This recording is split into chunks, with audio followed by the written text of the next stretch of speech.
Alright guys, this is an update to my TLR 22 10th scale 2-wheel drive buggy.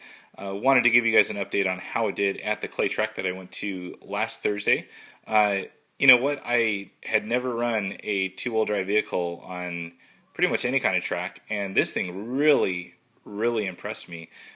Just got to be careful on some of the straightaways, braking, and when you're getting back on the throttle. But other than that, this thing flies through the air.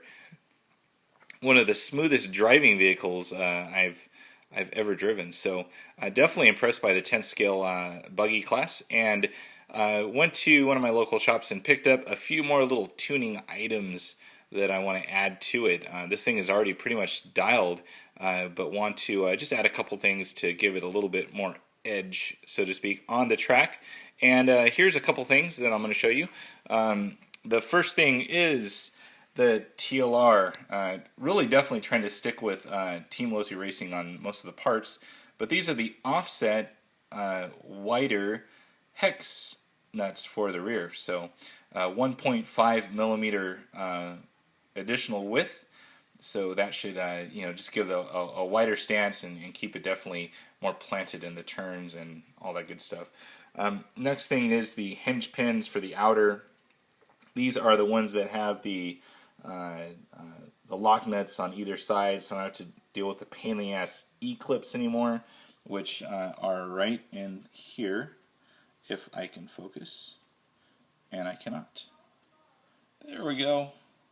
Almost there. So anyways, they're the little E-clips right here, so no more of those. I'm going to use all hardware to mount those things up. Next thing, just wanted to get some new wheel nuts. The ones that the previous owner had are pretty much demolished, so they're kind of rounding off there. So picked up some ones, the Often ones. They were pretty fairly inexpensive, I think $5 for 4. They're aluminum, serrated on one side, so they should be able to hold the wheels pretty good.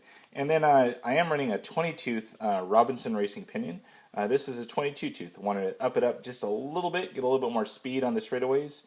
And next item, just some more shock oil. Previous owner built it up with a 27.5 and 25, and definitely like that combination. I don't have anything quite that thin. Everything that I have starts at 30, going on up to 60, so needed to pick that stuff up.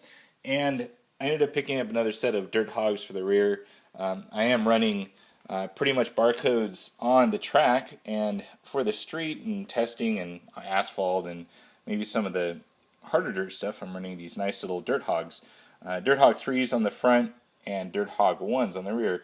And if you see them, these kind of look a little bit more glazed over or kind of dull than the fronts. Fronts are almost untouched, where the rears I was doing some burnouts and stuff, so they've already started to wear down a little bit. So wanted to pick up an extra set, so I have them. I did have to order them, so everyone was pretty much out of them in my local area. That's about it. I am working on the programming. I'm going to tune up the SV2 ESC, work on the timing a little bit, and see what else I can mess with as far as the settings. But that's it for now. Any questions about the 22, throw them on down below.